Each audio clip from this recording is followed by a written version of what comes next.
नमस्ते सबैजनालाई, म राजीव ख्याजु र आज हामीहरु आफ्टर इफेक्ट्स मा स्पीड ग्राफ को बारेमा थाहा पाउने छौं। यो भनेको के हो र हामीले यो युज गरेर चाहिँ कसरी आफ्टर इफेक्ट्स मा अझ स्मुथ तरिकाले हामीले एनिमेसन गर्न सक्छौं। यो सम्पूर्ण कुरा आजको भिडियोमा तपाईले थाहा पाउनुहुनेछ। So without any further delay, let's start our video.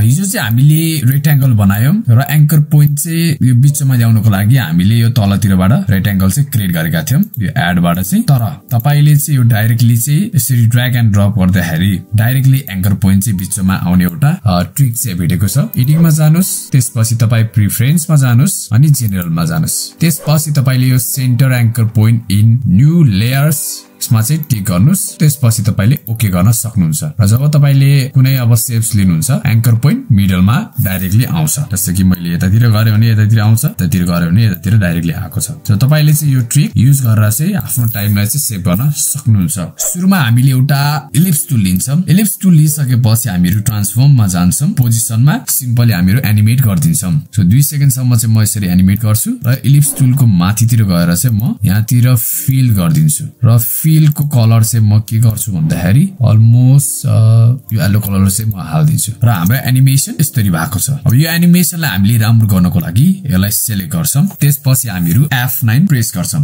F9 गरिसकेपछि इजी इज हुन्छ, मतलब सुरुमा र एन्डिङमा चाहिँ स्लो हुन्छ तर मिडियममा चाहिँ फास्ट हुन्छ। यो चाहिँ एनिमेसन भयो। हामीले मोसन ब्लर पनि हाल्दिन्छौं। त्यसपछि यो सानो आइकन रहेको छ, यसलाई चाहिँ तपाईले क्लिक गर्नुस्। त्यसपछि तपाईले के गर्नुस् भन्दाखेरि यो चुज ग्राफ टाइप एन्ड अप्सनमा चाहिँ गएर तपाईले एडिट स्पीड ग्राफ चुज गर्नु भएको छैन भने चुज गर्नुस्। त्यसपछि तपाईले यो फुल फ्रेम गर्दिनुस्, यो fit all graphs to view भन्ने र तपाईले यसमा क्लिक गर्नु भयो भने एउटा यस्तो एंकर पोइन्ट यसरी तान्ने चाहिँ आउँछ। जस्तै कि मैले यसरी तानेर चाहिँ यहाँतिर हाल्छु र हाम्रो एनिमेसन यस्तो भएको छ।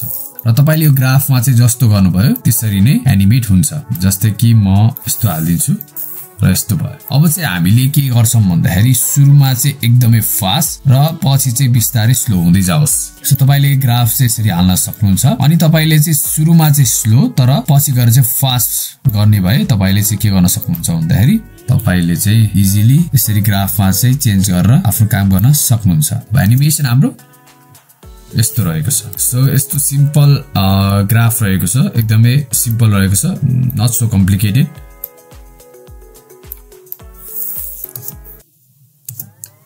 र तपाईले यसमा चाहिँ अझ राम्रोसँग युज गर्नु भएर मतलब तपाईलाई जसरी एनिमेट चाहिन्छ त्यसरी गर्नु भयो भने तपाईको यो एनिमेसन चाहिँ अझ राम्रो देखिन्छ। र तपाईले यो पोजिसनमा मात्र हैन, तपाईले स्केलमा पनि एनिमेट गर्न सक्नुहुन्छ। जस्तै कि म यहाँतिर हाल्दिन्छु, त्यसपछि यहाँ गइसकेपछि सुरुमा चाहिँ म यो स्केललाई चाहिँ कम गर्छु यतिसम्म र यहाँ गइसकेपछि हामीहरु स्केललाई यसरी ठुलो गर्छौं र यसलाई सिलेक्ट गर्नुस्, F9 प्रेस गर्दिनुस् र तपाई यो ग्राफमा जानुस् र तपाईले चाहिँ यो ग्राफमा चाहिँ यसरी चेन्ज गर्न सक्नुहुन्छ। मैले चाहिँ यो पोजिसनलाई चाहिँ हटाइदिन्छु र हाम्रो चाहिँ यस्तो रहेको छ।